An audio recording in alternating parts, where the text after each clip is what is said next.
A discussion of terminology at this point serves two functions. First, to make sure we're communicating using the same terms, and second, to provide an overview of things to come. Now, our terminology discussion will actually be divided into two sections: hardware terminology and software terminology. Software terminology will actually be covered in Chapter 2, but since hardware and software work so closely together, we're going to define both at this point. When we talk about hardware, we're talking about the physical components of the computer. For example, a monitor, keyboard, memory chips, hard drive. When we talk about software, we're talking about a set of instructions that directs the hardware to accomplish a task. Now, hardware and software work closely together to provide four functions: input, processing, storage, and output.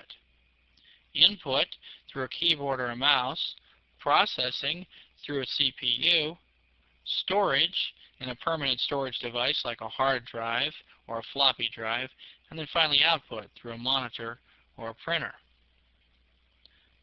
But computers use different languages than we use. Computers use a series of ones and zeros, which we call bits.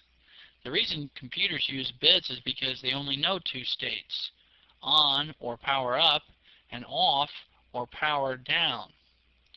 We'll be referring to bits many times during this discussion. Key hardware components include the CPU, or Central Processing Unit. It's the most important device in the computer because it receives input and sends output. It also stores instructions. And resources. Resources, for example, for a method for the CPU to communicate with a device, software to instruct and control a device, and of course electricity to power the devices.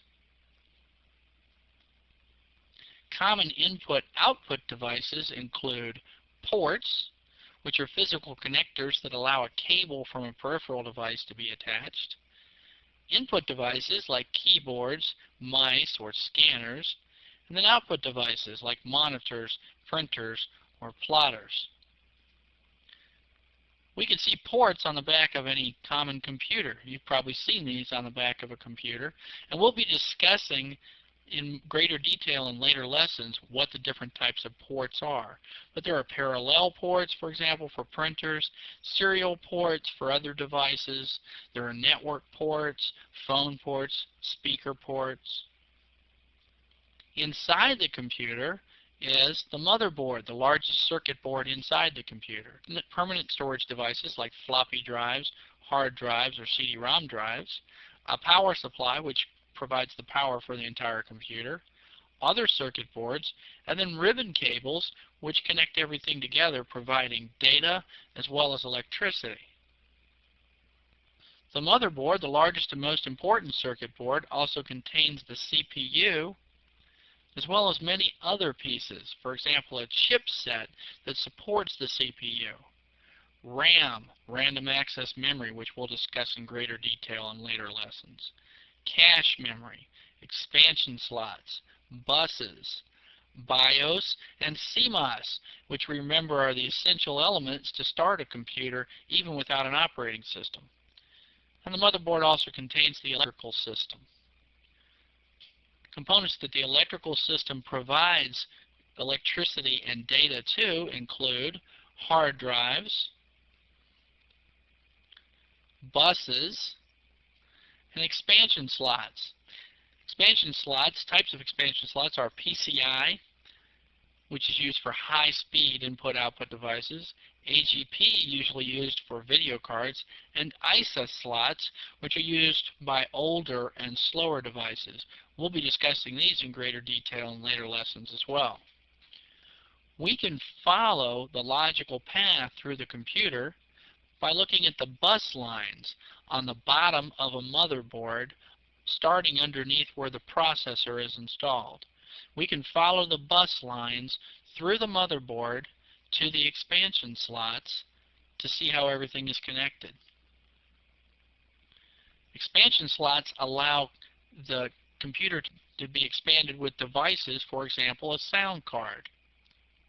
This is a picture of a sound card installed in an expansion slot. Other types of expansion cards include a network interface card, an internal modem, an input-output controller card, for example, for a high-speed hard drive, a joystick card, possibly a video card.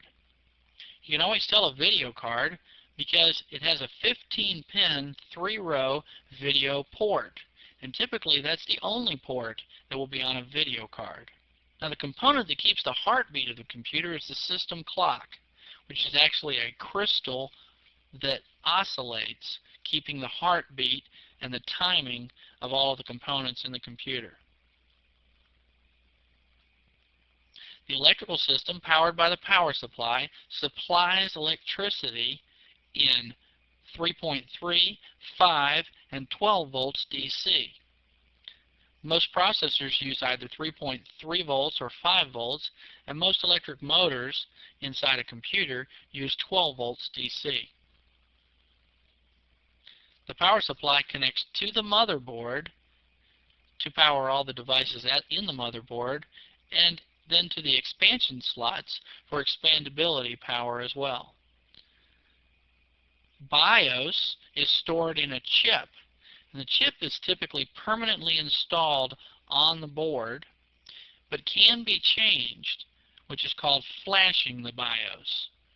If we do this change, we should be extremely careful, because an improper flash of a BIOS could render a computer completely useless. A safer method of configuration is CMOS. A CMOS chip holds information, but it can be changed using the keyboard in computer setup, and the information is held using a CMOS battery. We'll look at this in more detail in later lessons as well. Still, another device to configure computer components is a jumper. A jumper is a connector that, when installed, completes a circuit, and when it's not installed, no circuit is completed. There's some hardware terminology. Let's take a look at software terminology next.